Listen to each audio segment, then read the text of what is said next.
Honorable Minister, Honorable members of the Legislative Assembly, distinguished guests, friends, ladies and gentlemen, Namaste and good day. Thank you for inviting my wife and I to join you tonight. Let me begin by wishing you all a very happy Diwali and a new year full of health, wealth, success and joy. Of course, the most spectacular gift for all Indians was given to us on the eve of Diwali, right here in Australia, at the Melbourne Cricket Ground, to be precise.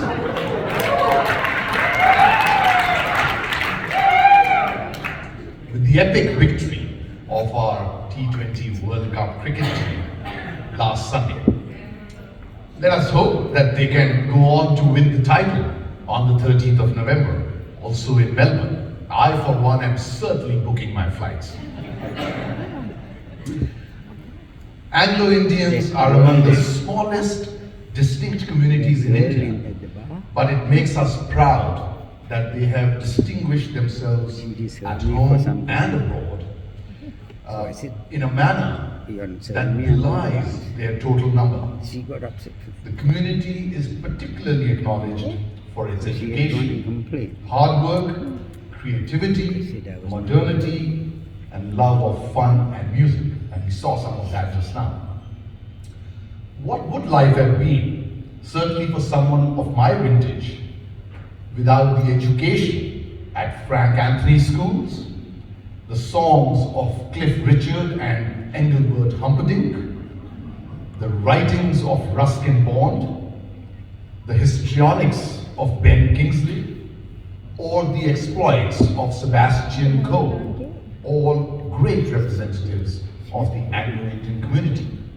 And you just heard our Master of Ceremonies take the name of Mr. Basil Sellers, who lives in Sydney, another great philanthropist, another very successful member of this absolutely wonderful community.